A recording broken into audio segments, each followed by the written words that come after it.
po ang ating mahal na Yorme, mga kaibigan. Ito po yung earthquake drill.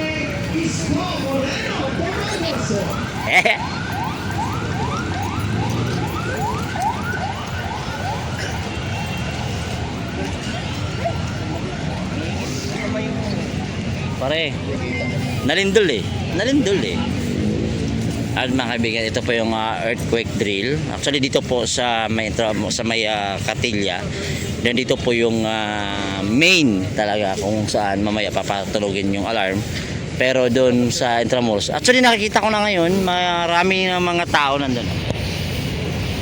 Medyo malayo, hindi maabot ng camera natin.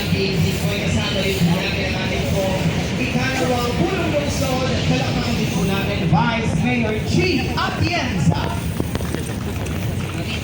Mga Muli, isang magandang umaga po sa lahat po ng ating mga kapwa Batang Maynila, and welcome po sa Intramuros Wide Simultaneous Earthquake Drill ngayong araw po ito. At syempre, ang taus-pusong pasasalamat din po sa lahat din po ng ating po mga kasama mula po sa pamumuno ng Manila City Disaster Risk Reduction and Management Office. Gayun din po, maraming salamat din po sa lahat ng ating search and rescue teams, sa ating pong BFP, ang ating mga fire brigade. Gayun din po, maraming salamat po medical teams, sa ating po mga PNP and security teams, and of course, maraming salamat din po sa lahat po ng mga offices sa loob po ng Intramuros. At upang simulan ang ating pong program, Morning, Jeff. Naaniyahan po natin ang bawat isa na magsitayo at sisimulan po natin sa pamamagitan ng ating pong panalangin Bosslet na agad susundan ng pambansang awit ng Pilipinas.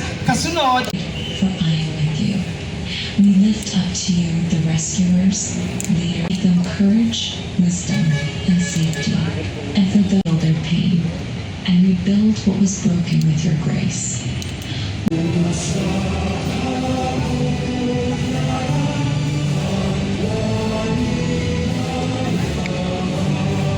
Na po tayong umupo.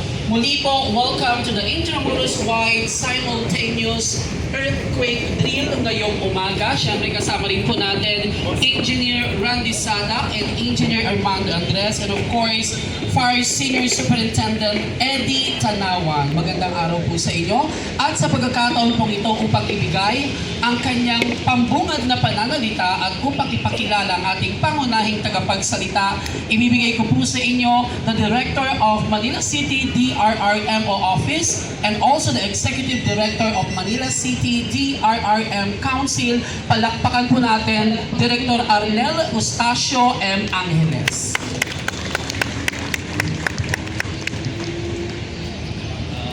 Isang mapagpalang umaga po sa ating lahat.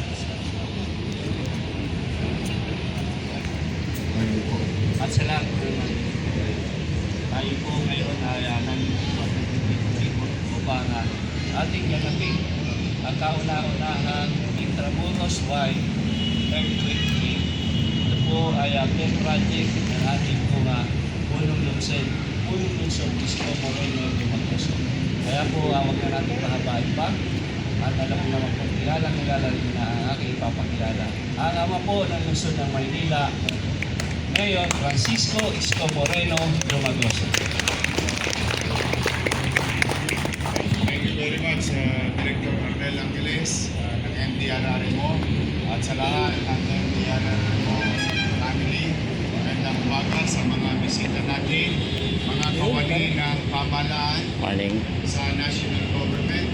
At ang partner natin ngayon ay ang Intramuros Administration sa loob ng Intramuros. Ito po ay isang kasanayan na patuloy na magaganap on a random day, random time, upang maihanda ang mamamayan, pamahalang lokal at national government kung saan sa mga pagtugon sa mga sinasabi ng ating mga scientifico, may posibilidad na magkaroon ng the big one. We've been preparing this type of huge drill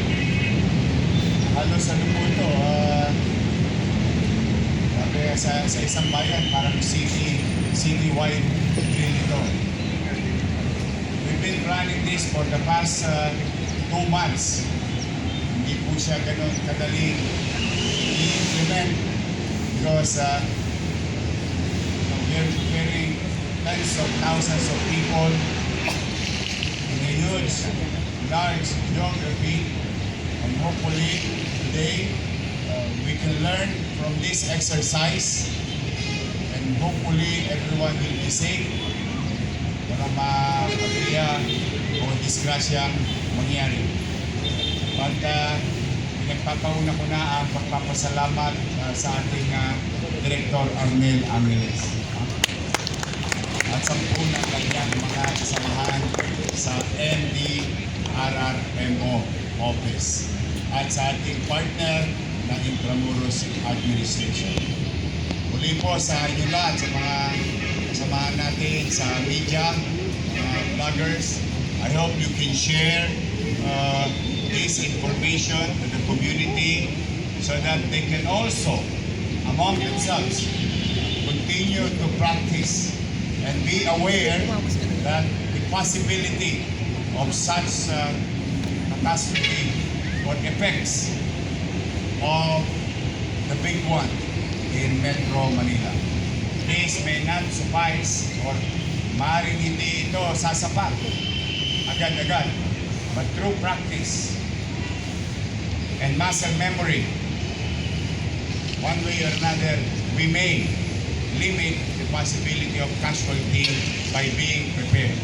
And also, in the same manner, we can also assess the technology that we utilize, the health department, to address possible huge numbers of affected areas. So muli sa inyo, maraming salamat sa pakikisa. And now, let's begin the first huge, so many to come, CIMEX simulation exercise with regard to earthquake drill. So muli, maraming salamat. Pagpalain nawa kayo ng kung may kapal. Manila, God first. Thank you.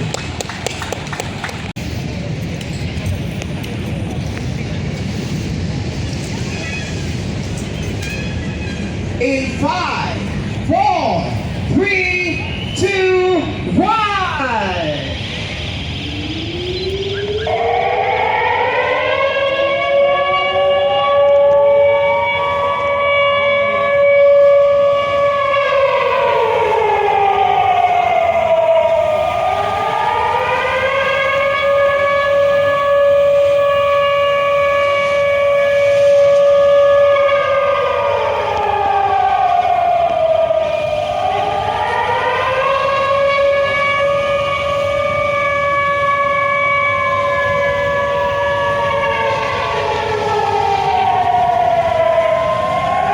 So ito na po yung actual mismo na nangyayari kung meron pong insidente mangyayari. So again, pinipress pa rin yung may button. So yung narinig nyo mga kaibigan, yun po yung bagong setup na alarm. Ang lakas, diba?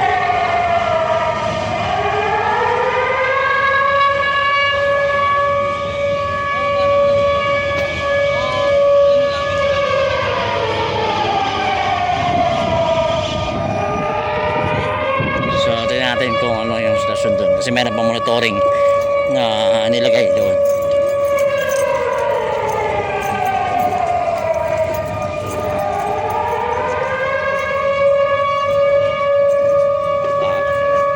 Tayo rin po ay minaganap na simulation of fire, simulation of structure, and extraction of victims, medical response, and first aid.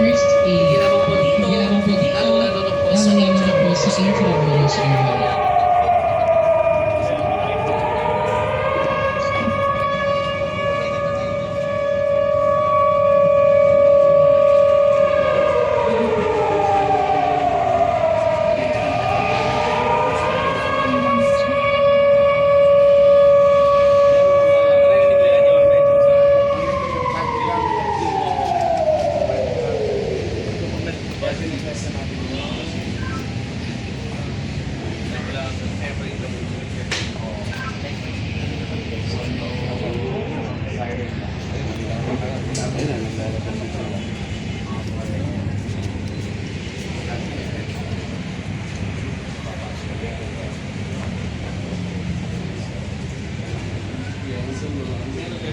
talagang sinadya namin malaking vaccines sila nila. Sinalakihan namin para iba't ibang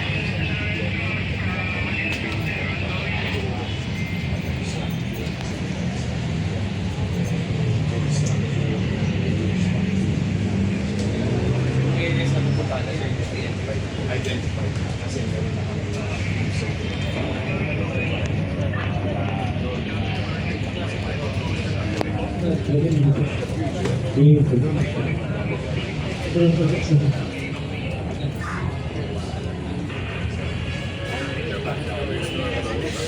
Pasyente na po.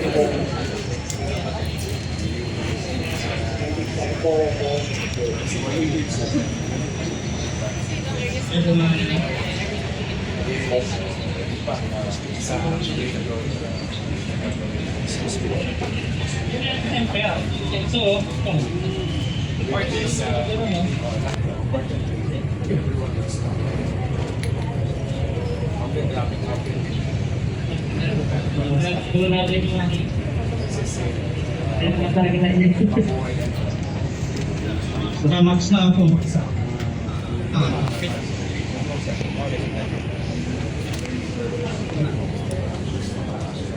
kaya kailangan pag-kayo rin sila.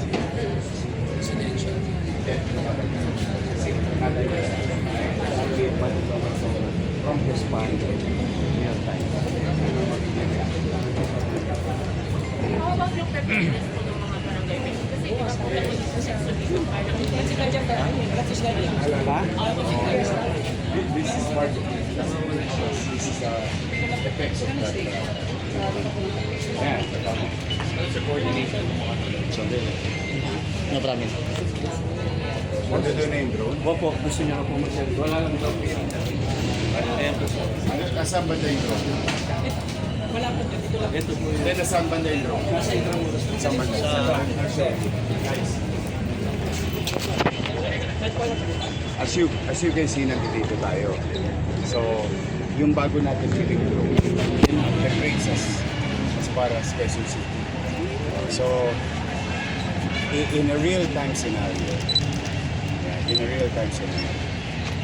you can come up with better decision making because you have a visual situation ng isang activities o nangyayari sa isang area.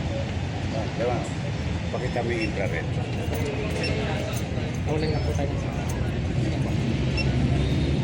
Kami yung thermal, ganito yun. The logic behind the technology is, halimbawa, let's just say collapse ito. Let's just say collapse ito. No? Paano natin malalaan kung may collapse ito? Total capacity no drone. We can see, oh, may utaw pa rin. Pwede kami mag-respond agad.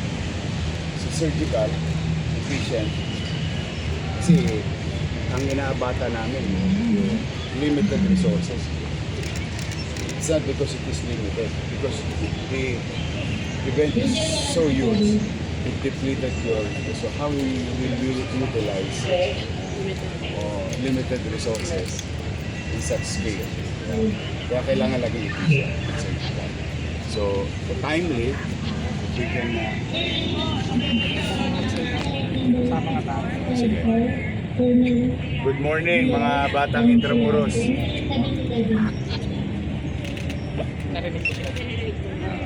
Naririnig nila. Yan nalalaman isang araw tayo. So kahit man. Kaway-kaway nga kayo sa hangin. Si Yorme to.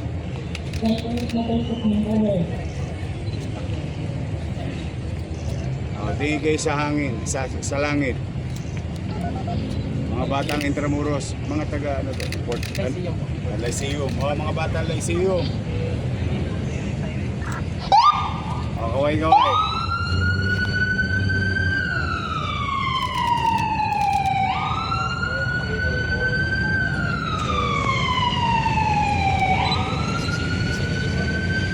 So, even to the point that an individual through via air or communicating with them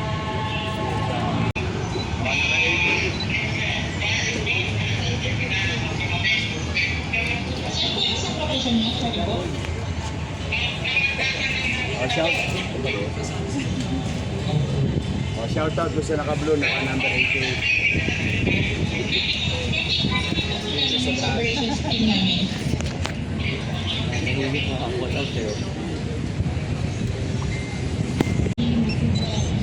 Para malimitahan mo yung casualty. Because there will be casualty. I think scientists already stated that possibility of casualty. Especially Manila is a very old city. Although hindi yan tinatumba ng gera, puro kinanyon niya nung araw. But still, age will catch up. Kasi lang sir, mensahe sa ating mga Manileños, especially sa Intramuros White muna. Maraming salamat sa kanila sa partisipasyon nila. At pasensya na rin, naabala kayo. But we do our best, the MDRRMO team and other agencies of government to really conduct this kind of exercise for our own good. Daig ng maaga ang masipag. Kaya maghahanda tayo. Gagamit tayo ng resources ng pamahalaan para sa kasanayan. At maging bahagi ito na kaisipan natin na yung posibilidad na mangyari ito maaaring Lunes, maaaring Martes, Merkules, Biyernes, Sabado, Linggo, maaaring umaga, tanghali, hapon, gabi o madaling maaaring nasa gitna ka ng kalsada o opisina o bahay. Kaya kailangan lagi trabaho at mind. Lagi nilang aapat. Ano pa kayo. Saka pasensya na sa mga nagambala ng Serena. Kasi talagang 5 kilometer radius yung Serena. Medyo maingay lang. But hopefully, maging successful itong araw. Thank you. Thank you.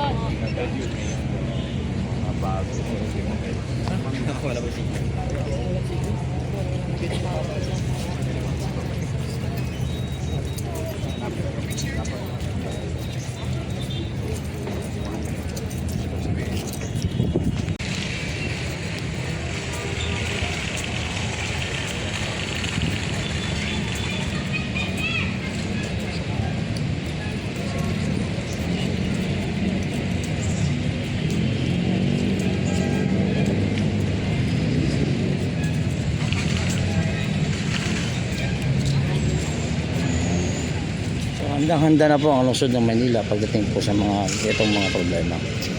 Ito idol ko to eh. Chef, thank you, Chef. Love you. Thank you.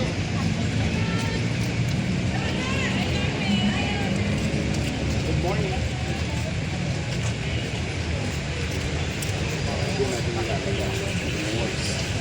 Next tayo lang.